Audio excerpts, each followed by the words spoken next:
a necessidade de estar firmado e fundamentado na palavra de Deus para sermos realmente pessoas que estejam vivendo a fé cristã.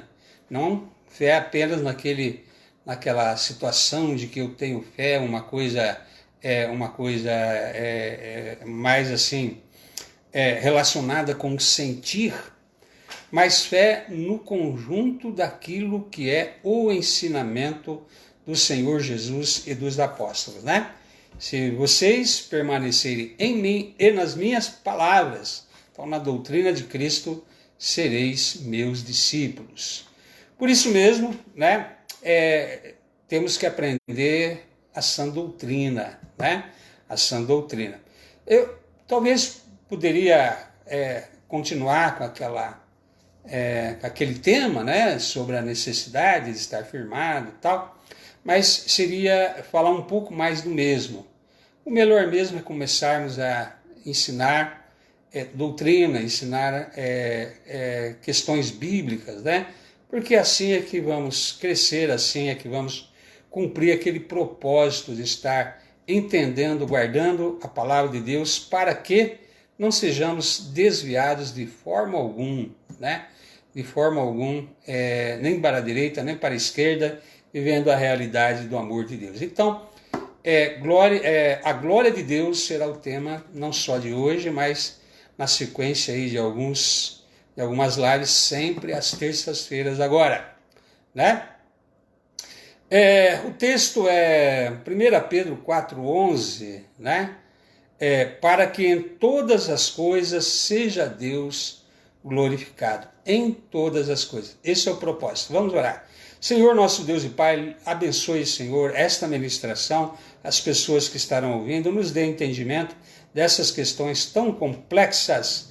Eu te peço, Senhor, a unção do Teu Espírito, a iluminação, a capacidade a todos nós. Em nome de Jesus. Amém. Nós temos na nossa instrução, né, chamamos de catecismo da Igreja Presbiteriana, a primeira pergunta: qual é a finalidade principal do ser humano? Né?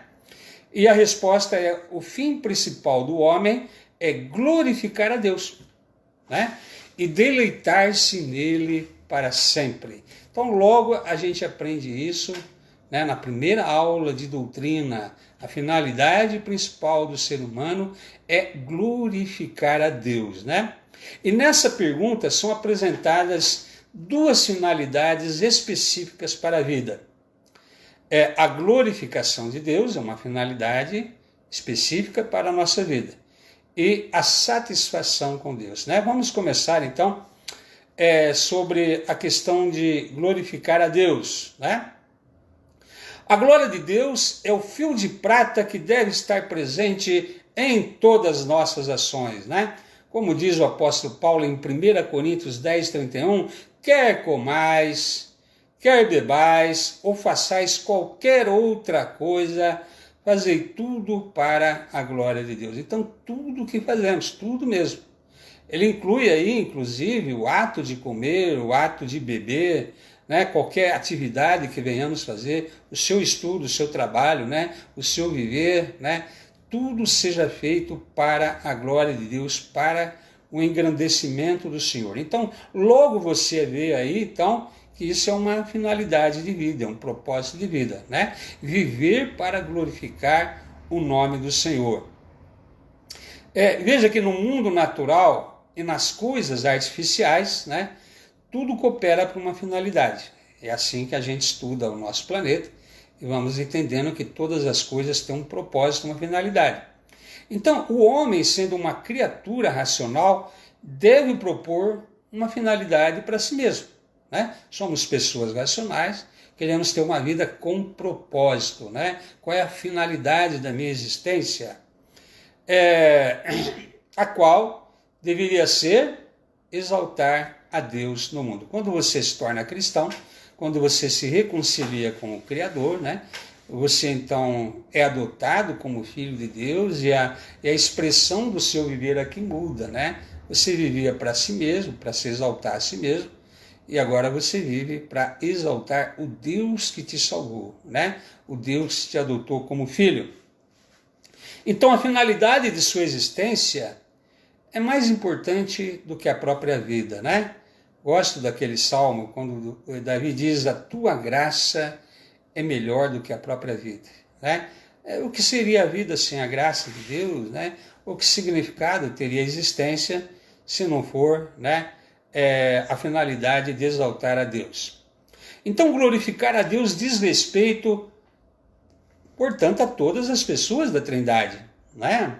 Nosso Deus é um Deus triuno, né? Diz respeito a Deus Pai, que nos deu a vida, ao Deus Filho, que entregou sua vida por nós, ao Espírito Santo, que produz uma nova vida em nós, né? Devemos dar glória a toda a Trindade, né? Há pessoas que parece que querem dividir a Trindade, tem uns que só falam no Espírito Santo, né? Tem uns que só falam em Jesus, outros só falam no Deus Pai. Não, a Trindade como um todo, né? Então hoje nós vamos ver 2 temas sobre a glória de Deus. O que é a glória de Deus e logo em seguida o que é glorificar a Deus. Então, o que é a glória de Deus e o que é glorificar a Deus. Eu creio que até aqui você está me entendendo, está acompanhando bem. Vamos então para o princípio aqui. O que é a glória de Deus, afinal de contas? Já que devemos viver para a glória de Deus, a finalidade da nossa existência deve ser isso, né? O fim principal do homem, a razão pelo qual fomos criados. O que se entende por glória de Deus? A glória de Deus pode ser considerada de 2 maneiras. A glória que Deus tem em si, né? Ele tem essa glória em si, algo intrínseco em Deus, né? E a glória que é atribuída a Deus, com a qual suas criaturas se empenham por glorificar. Então Deus tem a glória em si como algo intrínseco. E também, né, a glória que nós atribuímos a Deus. Então vamos primeiro à glória intrínseca de Deus. A glória intrínseca de Deus é algo essencial à divindade, né? Assim como a luz é para o sol, né? Ele é chamado o Deus da glória, lá em Atos 7:2, né? A glória é o brilho da deidade, ela é tão natural à divindade que Deus não é Deus sem ela, né? Ou seja, a glória de Deus é algo inerente a Deus, é pertinente a Deus, né? A própria existência de Deus está posta na sua glória. A glória de Deus não pode receber nenhum acréscimo, porque ela é infinita, né? Não tem nada a ser acrescentado à glória de Deus, porque ela é infinita, ela basta a si mesmo, ao Senhor Criador. E o que de Deus é mais afável, e o que ele não reparte com ninguém. Então a glória de Deus é o que nele é mais afável, né? O mais maravilhoso, mais importante, e ele não reparte a sua glória com ninguém, né? Em suas escrituras ele diz isso, né? Em Isaías 48:11, a minha glória não dou a outra. Então é muito importante que, se você tem como finalidade glorificar a Deus na sua vida, ser um cristão firmado em Deus e na palavra, no Senhor Jesus, né? Na operação do Espírito na sua vida, você tem que entender que você não deve dar a glória que é devida somente a Deus a qualquer outro. Deus não aceita, Deus não permite, né? Deus dá bênçãos temporais a seus filhos, né? Ele nos dá bênçãos temporais, como a sabedoria, deu a Salomão, né? Riqueza, né? Além da sabedoria, acumulou Salomão de riquezas e honra, né? Ele também proporciona a nós, bênçãos espirituais também, né? Como a sua graça, o seu amor, e também o céu um dia, onde haveremos estar vivendo na presença do nosso Deus, né? Mas sua glória essencial ele não compartilha com ninguém. É muito importante, então, nós compreendermos isso, né? Devemos viver para a honra e glória do Senhor, e essa glória ele não divide, ele não compartilha com ninguém, né? Um exemplo, o Faraó, por exemplo, né? Ele deu a José um dos seus anéis, corrente de ouro, mas não repartiu com ele seu trono, né? Somente no trono eu serei maior do que tu, né? Então Deus fará muito pelo seu povo, fará muito por nós, né? Tem nos dado, como diz Paulo lá em Efésios 1, né? Bendito Deus e Pai, né? De nosso Senhor Jesus Cristo, que tem nos abençoado com toda sorte de bênçãos espirituais na região celeste. O texto em grego diz que o Senhor não sonegou a nós nenhuma bênção, né? Nos tem abençoado com todas as bênçãos espirituais, né? Então, ele nos dará da sua herança, colocará em nós uma porção da glória de Cristo, né? Como mediador, mas não repartirá a sua glória essencial. Assentado em seu trono, ele será sempre maior, né? Então é importante que começamos a entender o que é a glória de Deus, né? Então, a primeira coisa que nós vimos, o que é a glória, né? São essas questões aí. E agora vamos falar da glória tributada a Deus, né? Então nós vimos o que é inerente a Deus, a glória que é inerente ao próprio Deus. E agora nós vamos ver a glória que nós tributamos a Deus, né? Aquilo que podemos tributar a Deus. A glória que Deus recebe é a que suas criaturas se empenham para lhe dar, né? E as Escrituras ensinam sobre isso. Tributai ao Senhor a glória devida ao seu nome, né? 1 Crônicas 16, 29, também tem um salmo aí, né? Tributai ao Senhor, filhos de Deus, tributai ao Senhor glória e força, tributai ao Senhor a glória devida ao seu nome. Quando nós prestamos o culto, né, nós estamos fazendo isso também, né? Mas não só. Vemos que devemos glorificar a Deus em tudo o que fazemos, né? E ainda ali, em 1 Coríntios 6,20, diz, glorificai a Deus no vosso corpo. Ou seja, o nosso corpo, além de ter sido feito pelo próprio Deus, agora é santuário para o cristão, né?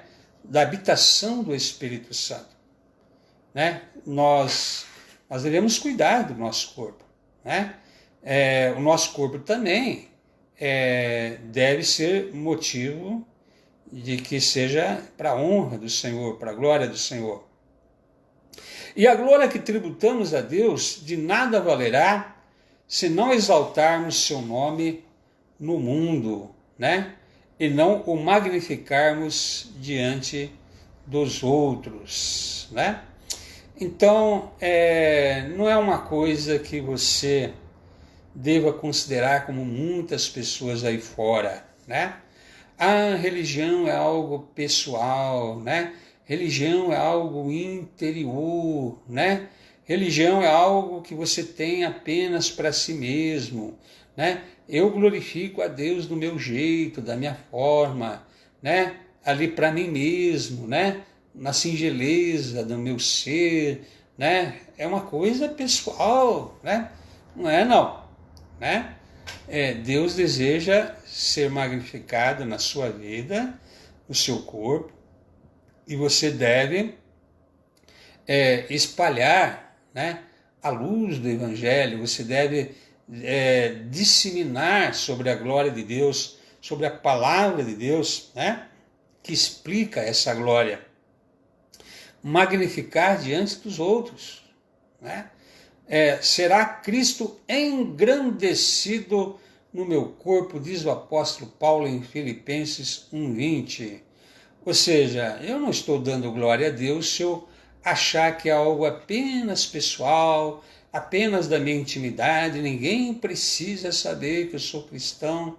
É como se você estivesse se envergonhando, e essa vergonha significa que você não dá glória a Deus de verdade. Muda de postura, né?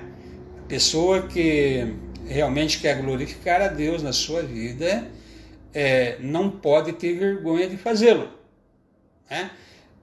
Quando Daniel foi proibido de orar ao seu Deus durante um mês, né? Todas as pessoas ali,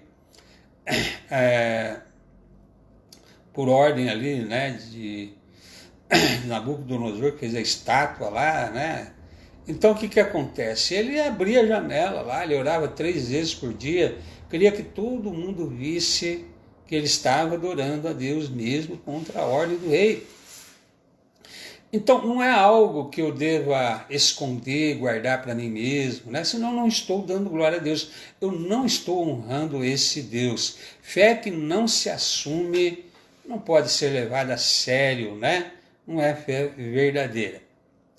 Mas vamos ver aqui então o segundo propósito nosso, né? Já vimos o que é a glória de Deus, agora o que é glorificar a Deus, né? Que é a parte que nos cabe, né? Como nós glorificamos a Deus ou como nós podemos fazê-lo. Glorificar a Deus consiste de 4 atitudes. A, apreciação. B, adoração. C, afeição. E D, sujeição. Essas 4, vou repetir. Apreciação, adoração, afeição e sujeição. Elas são as nossas obrigações para com o reino de Deus. Eu vou falar um pouco de cada uma dessas 4, né? Dessas 4 atitudes. São atitudes, tá? Vamos começar então com apreciação. Glorificar a Deus é colocá-lo no lugar mais alto de nossos pensamentos e tê-lo em uma venerável estima, né? Quando pensamos em Deus, precisamos apreciar a pessoa de Deus, né? Temos que tê-lo em maior honra, em maior estima, né? O Salmo 92:8 diz assim: Tu, porém, Senhor, és o Altíssimo eternamente, né? Isso é colocar realmente numa situação de apreciação pelo fato de Deus ser o que Ele é realmente o Deus Altíssimo, né? Não são as palavras que vão torná-lo Altíssimo, Ele é o Deus Altíssimo, mas nos meus pensamentos eu preciso apreciar o fato de que Ele é o que Ele é o Deus Altíssimo, né? Outra aqui é Salmo 97:9. E tu és sobremodo elevado acima de todos os deuses, né? Ou aquilo que se denomina Deus aí entre os homens, que na verdade só há um só Deus, né? Mas os homens chamam aí, né? Tem aí os seus ídolos, né? Vamos chamar assim. Mas Deus é sobremodo elevado acima de qualquer coisa que se denomine Deus com letra minúscula aí, ou ídolo, né? Então nós devemos tê-lo em autoestima, né? Apreciá-lo. Em Deus estão reunidos todos os bens que transmitem admiração e felicidade, né? Devemos então considerar o fato de que quando pensamos em Deus, além do fato de admirar o ser de Deus, o Criador de tudo, o que é o seu plano e propósito para a minha redenção, né? De ter me amado, né? Inexplicavelmente, não se explica o amor de Deus por mim, né? Um pecador, uma pessoa que era alheio ao relacionamento com Deus, quem sabe até rebelde a Deus, né? Como é que Deus foi me amar tanto? Além de me admirar pelo fato de Deus me amar, né? Também pela felicidade que essa afeição que eu tenho por Deus me traz, né?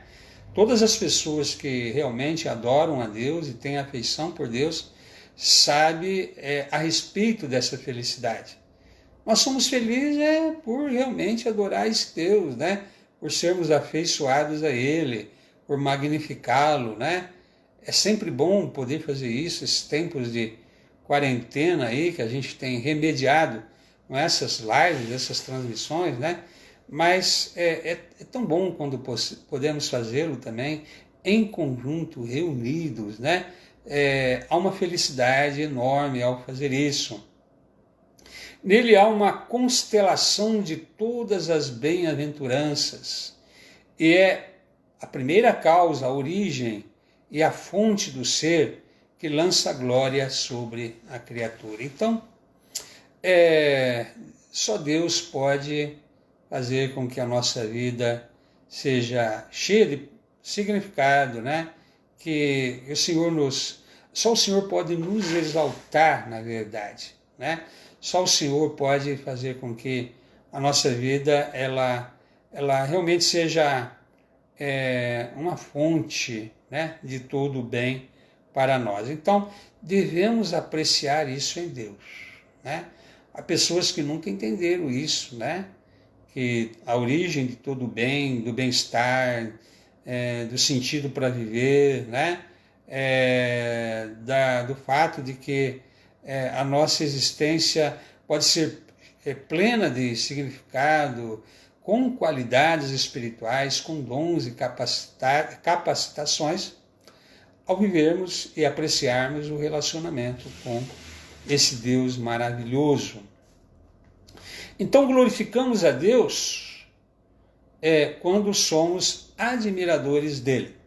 Lógico, né? Ao olhar tudo que Deus criou, o plano de salvação e redenção, a sua soberania sobre a vida dos homens desse planeta, né? O escritor dos Hebreus diz que o Senhor sustenta todas as coisas com a palavra do seu poder. É impressionante como Deus revela as coisas com séculos de antecedência, às vezes milênios, né? Quer dizer, como não nos admirarmos, né? Com um Deus desse, um Deus que simplesmente com uma palavra devolve a vista ao cego, né? Faz com que o aleijado possa andar, ressuscita mortos, age na natureza de tal forma a transformar água em vinho, né? Quer dizer, como não nos admirarmos com um Deus desse, né? Capaz de abrir o Mar Vermelho, né? Agora estamos aí ouvindo falar dos gafanhotos que estão vindo da Argentina e do Uruguai em direção ao Rio Grande do Sul. A gente lembra das pragas de gafanhoto lá no Egito, né? Então, tudo isso foi uma situação de admirar para libertar o povo naquela ocasião, né? Claro que nós não estamos contentes com essas pragas vindo aí, né?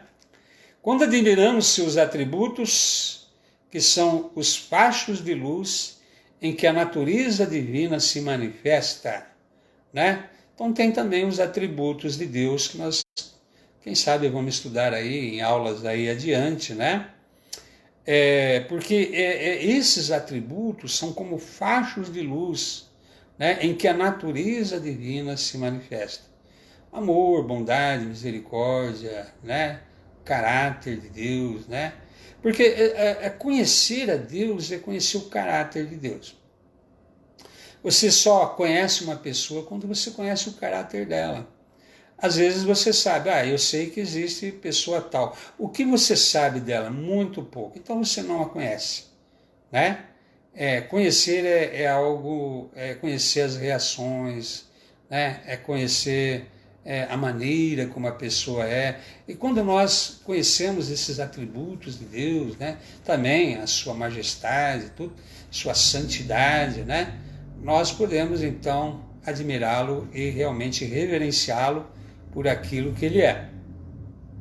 Admiramos suas promessas também, né, as quais são o pacto da graça, né, em salvar a humanidade. O primeiro anúncio do Evangelho foi logo que o homem pecou. Né? Da semente da mulher nascerá aquele que esmagaria a cabeça da serpente. Depois chamou ali a Abraão, né? E prometeu que nele seriam benditas todas as famílias da terra. Né? Ou seja, Deus, através do descendente de Abraão, né, que é Jesus, seria uma bênção para todas as famílias da terra. Né? E esse plano se desenvolveu durante milênios. Né? Como não nos admirarmos de um Deus que cumpre as suas promessas, né? Estabelece as coisas e o seu projeto para a salvação da humanidade a seu tempo, e não há quem possa impedi-lo. Né? Não há quem possa impedi-lo. Né? A obra dos seus dedos, como diz o Salmo 8,3, são os nobres resultados do seu poder e da sua sabedoria na criação do mundo. Né? Sabe que até hoje muitos cientistas, né? E também no passado, viu? Antigamente a maioria dos cientistas eram cristãos, e quando eles estudavam o universo era para se admirar com a beleza da criação e do Criador. Não havia na mente deles dúvida nenhuma da existência do Criador, né? Isaac Newton, né? Isaac Newton gastou mais tempo estudando profecias bíblicas do que pesquisando física. Não sei se vocês sabiam, né? Então, hoje é que surgiram aí alguns pseudocientistas aí, né, que se declaram ateus, mas também continua existindo, né, uma grande parte de cientistas que realmente pesquisam o universo para admirar a beleza da criação, o dedo de Deus, né? Tanto que alguns estão com aquela expressão, né, design inteligente, né?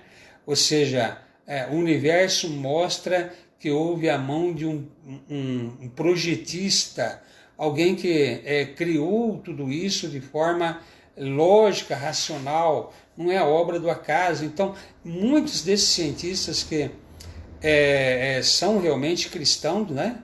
E alguns passaram a crer depois de analisar a obra da criação, eles se admiram, né? Rendem glória a Deus pela sua criação, pelo dedo de Deus.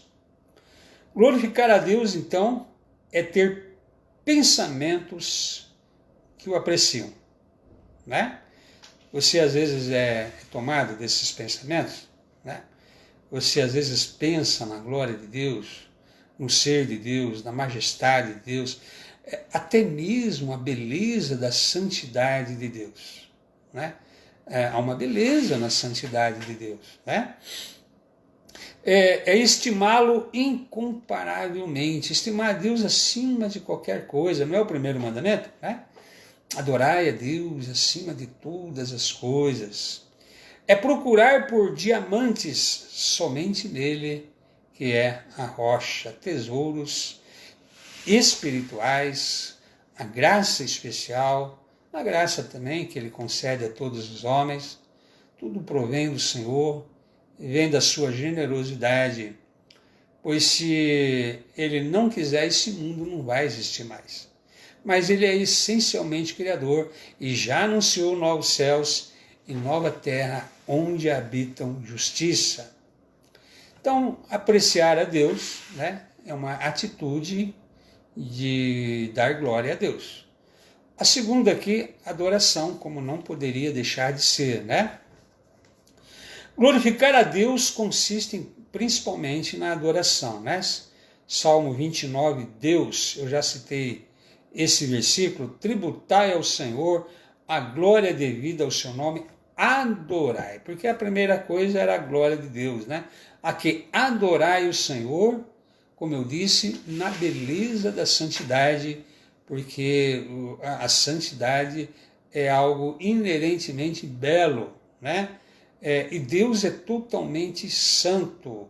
Alguns teólogos chegam a criar até a expressão: Deus é o totalmente outro, porque na sua santidade não podemos compará-lo com mais ninguém, mais nada, né? Então a adoração pode ser, no caso da adoração, entendida de dois modos. Primeiramente, pode ser uma reverência que conferimos às pessoas de honra. Gênesis 23, 7. Então se levantou Abraão e se inclinou diante do povo da terra, diante dos filhos de Het. Às vezes a gente tem algumas reverências aí, prestamos a homens, a Deus muito mais, né? Deus é muito zeloso quanto a essa adoração divina. E a menina dos seus olhos é a pérola da sua coroa. Deus protege a sua glória como fez com a árvore da vida, usando querubins e uma espada flamejante, de maneira que nenhum homem pudesse se aproximar e a violar, né? Então, Deus protege a sua glória, né? Segundo, dentro da adoração, quer dizer, atitudes de se ajoelhar diante de Deus. Se não ajoelhar também, tudo bem, mas Deus aprova algumas atitudes de humilhar-se diante dele, né? De se ajoelhar diante dele. Ele é o Senhor do universo, né? Mas a adoração divina deve ser, e aqui é o mais importante do que qualquer atitude, deve ser como Deus mesmo a designou. Por exemplo, eu não posso, eu vou adorar a Deus. Eu vou adorar a Deus da maneira que eu acho que eu devo adorar. Não pode. Como eu disse, Deus tem zelo pela sua glória. Deus não dá a sua glória a ninguém. E Ele é que diz a maneira como Ele deve ser adorado na sua palavra. Há pessoas aí que acham que não, é para Deus, tudo serve, Deus aceita. Não, senhor. Deus é zeloso com a sua glória e a sua honra, né? Então, nada melhor do que Ele mesmo explicar e deixou revelado na sua palavra a maneira como devemos honrá-lo em adoração, né? Senão será o oferecimento de um fogo estranho. Você conhece a expressão na Bíblia, né? 2 sacerdotes lá, filhos de Araão, né? Levaram fogo estranho que o Senhor não mandou levar e o Senhor matou aqueles 2 sacerdotes. Deus, então, é zeloso com a sua glória. Deus é zeloso com a sua honra, né? Devemos adorá-lo como Ele especificou que devemos fazê-lo. Hoje em dia temos tantos cultos aí bizarros, se é que podemos chamar de cultos, né? Porque culto, a expressão já diz, é cultuar a Deus. Isso não é para cultuar a Deus de acordo com a maneira como Ele estabeleceu, Ele não aceita. Porque Ele estabeleceu a maneira como deseja ser adorado, né? Ele não dá a sua glória a outro. Deus mandou Moisés construir um tabernáculo segundo o modelo que lhe foi mostrado no monte. Começa por aí, né? Ou seja, Deus determinou cada detalhe ao povo de Israel sobre como adorá-lo, né? Não poderia deixar nada de fora, nem acrescentar nada. Sendo Deus tão exato e atencioso em relação ao lugar de adoração, quanto mais sério em relação à adoração mesmo, né? Então, certamente nesse particular, tudo deve ser de acordo com o padrão descrito em sua palavra. Na nossa igreja presbiteriana, nós temos aquilo que chamamos de princípio regulador do culto, né? O que é isso? Entendemos que a própria palavra mostra como deve ser o culto. O próprio Deus, na sua palavra, ensina como deve ser o culto, né? E que, portanto, nenhuma outra forma inventada pelo homem deve ser aceita na adoração. Geralmente temos ali invocação, adoração, confissão de pecados, temos ali louvor, né? Temos ali louvor, seja com hinos, seja com cânticos, temos a ministração da palavra, a maneira correta de administrar a Santa Ceia, né? Um culto lógico, um culto racional, né? Fora daquilo que Deus especificou, né? Então não deve ser feito. Há igrejas que têm uma posição estranha sobre isso, né? A palavra de Deus não condena, então pode. Não entendemos assim, né? Não é porque não existe nada na palavra proibindo, né? Que então pode. Não é assim. O critério não é, não tem na palavra, então pode. Não é esse o critério. Na palavra não proíbe, então pode. Não é esse o critério. O critério é Deus determina a maneira como deve ser feito, né? Se ele quisesse que alguma coisa fosse acrescentada ou fizesse diferente, o Senhor mesmo haveria de dar instruções claras na sua palavra. Então nós temos essa doutrina, né? O princípio regulador do culto é o fato que Deus estabeleceu um padrão, né? Prescreveu na sua palavra como devemos adorá-lo. Muito bem, vamos então para a afeição, né? Afeição. Esta é a parte da glória que oferecemos a Deus, que se considera glorificado quando é amado, né? Ou em Deuteronômio 6,5, amarás, pois, o Senhor teu Deus de todo o teu coração, de toda a tua alma e de toda a sua força, né? Afeição, todo o coração, toda a sua alma, toda a sua força. Não é ter um lugarzinho no seu coração para Deus, é todo o teu coração. Você não pode adorar a Deus com freio de mão puxado, né? Eu adoro a Deus, todavia não me entrego totalmente, né? Isso não é honrar a Deus, né? Com o seu ser, com a sua vida. Então nós vamos manifestar amor de duas maneiras distintas. Amar a Deus de todo o coração, às vezes pelas bênçãos, né? Pode-se dizer que até um ímpio, viu, ama a Deus porque Deus lhe deu uma boa colheita, uma boa produção de vinho. É aquilo que nós chamamos na doutrina, na teologia, de graça comum. O próprio Deus disse isso, né? Deus concede a chuva para justos e não justos, né? Paulo falou isso no Areópago, em Atenas, né? O Deus que não vos deixou ficar, né, sem mantimento, sem chuva, né, sem a bênção. Então é um motivo, sim, para realmente amarmos o Senhor também, né, pela graça comum, né? Reconhecer que tudo vem de Deus, é grato ao Senhor isso, né? Acima de qualquer coisa, amar a bênção de Deus e não amar a Deus não é suficiente. Infelizmente, é a única parte que tem a vida até mesmo de pessoas que se dizem cristãs, né? Elas só estão interessadas nessa parte, na bênção de Deus. Não é honrar a Deus de verdade. Não é gratidão de verdade, né? Reconhecer que vem de Deus é alguma coisa, mas não é ser afeiçoado a Deus. Porque a questão aqui é amar Deus de todo o coração, é ser afeiçoado a Ele também por aquilo que Ele nos dá, mas há pessoas que só querem saber disso. Não tem afeição nenhuma por Deus.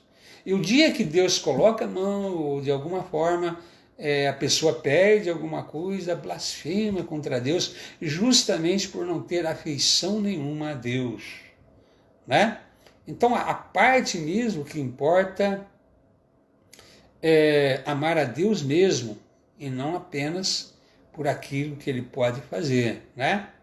Quando amamos a Deus com essa afeição, né, amar a Deus por aquilo que Deus é, amamos a Deus de fato, de todo o coração, né? Tudo bem, eu acho que as pessoas invertem as coisas, né? Deus tem prazer em dar a seus filhos, justamente pelo fato de que nós amamos a Deus de todo o coração. Aos seus filhos ele não nega, né?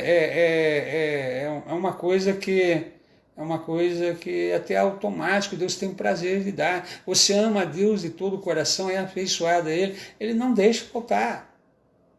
Há pessoas que invertem, eu não amo a Deus, mas quem sabe Deus me concede alguma migalha de bênção, né? Aí Deus é misericordioso, até dá, né? Porque ele faz chuva sobre o justo e o injusto, para que aquele que é injusto, né, se for para ser salvo um dia pelo próprio Deus, não pereça, né? Porque também é criatura de Deus, Deus é soberano, Ele concede a sua graça sobre quem Ele quiser, a chuva. Mas isso não é afeição a Deus. Apenas se preocupar com o material, né? Muito pelo contrário, às vezes a pessoa não tem nenhuma afeição a Deus, exige de Deus que Deus o abençoe, e se assim ela achar que não está sendo abençoada, né, é blasfêmia, murmura contra Deus, né? Então não é ter afeição. A afeição é primeiro amar a Deus por aquilo que Deus é de todo o coração, por aquilo que Ele fez em salvar a sua vida, enviar o seu filho, né? Você se tornar filho dele, e as demais coisas Ele acrescenta, como disse Jesus, né? Muito bem, né? Ele é superlativo, ou seja, nós oferecemos a Deus o melhor do nosso amor. Devemos oferecer a Deus o melhor do nosso amor, a flor de farinha do nosso amor, aquilo que temos de melhor. E no mais, Ele tem cuidado de nós, né? A afeição a Deus deve ser, então, por aquilo que Deus é. Sujeição. Para ir terminando aqui, né? A sujeição acontece quando nos dedicamos a Deus e nos apresentamos prontos para o seu serviço. É assim que os anjos o glorificam lá no céu, né? Os anjos glorificam a Deus servindo a Deus, né? Eles esperam diante do seu trono e estão prontos para receber uma missão da parte de Deus. Assim os homens também. Glorificamos a Deus como somos devotados a seu serviço, né? Quando nossa mente estuda para servi-lo, nossa língua clama por seu serviço e nossas mãos assistem a seus filhos, né? Ou seja, realmente glorificar a Deus é servir a Deus, né? Com o seu corpo, a sua língua, as suas mãos, as suas atitudes, seus lábios, todo o meu ser, né? Seja dedicado ao Senhor, e nada melhor do que estar a serviço do Senhor, né?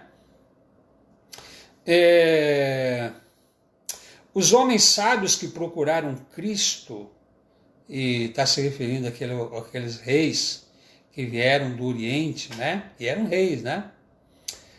Não somente dobraram seus joelhos diante dele, mas levaram a ele ouro, incenso e mirra, né? Assim devemos não somente dobrar nossos joelhos e adorar a Deus, mas lhe oferecer o presente da nossa obediência sincera. Deus deseja contar com os seus filhos, que o amam de todo o coração, que o adoram realmente por aquilo que Ele é, né? Com quem que Deus vai querer contar? Não é com o ímpio, né? O ímpio é alvo da sua ira. E nós não somos filhos da ira, nós somos filhos do seu amor. E devemos estar a serviço de Deus como forma de glorificar a Deus, né? Como forma de glorificar, sujeição a Deus, sujeitai-vos também a Deus. Então, glorificamos a Deus quando servimos livremente e de boa vontade, né? Deus não vai obrigar você a fazer isso. Mas quando Deus dá uma ordem, Ele quer ver você cumpri-la de boa vontade, né, e livremente, né? É importante, porque isso vai ser um fator que mostra que você realmente é servo de Deus, honra a Deus, glorifica a Deus, não questiona as suas ordens, não se rebela contra as suas ordens, né? Porque rebelião é que nem pecado de feitiçaria. O primeiro rebelde foi Lúcifer, né? Satanás, né? Acho que Lúcifer é um nome aí que foi aí mal interpretado nas escrituras aí, né? Há quase 1500 anos atrás, né? Então, um bom cristão é como o sol, que além de irradiar calor, circula a terra. Assim, aquele que glorifica a Deus não tem somente suas afeições aquecidas com o amor a Deus, mas também realiza suas obras e se move com vigor na esfera da obediência, né? Realiza suas obras e se move com vigor na esfera da obediência. Você tem vivido uma vida de obediência a Deus e a sua palavra, então eu sei que você está glorificando a Deus e isso é que Ele quer. Não pode haver apenas expressões, né? Deus se queixa disso no Velho Testamento. Esse povo se aproxima de mim, né? E em vão me adoram com os seus lábios, mas o seu coração está distante de mim, né? Porque era só algo que eles faziam mecanicamente, né? Adorar a Deus não é apenas você cantar louvores, é principalmente estar servindo ao Senhor.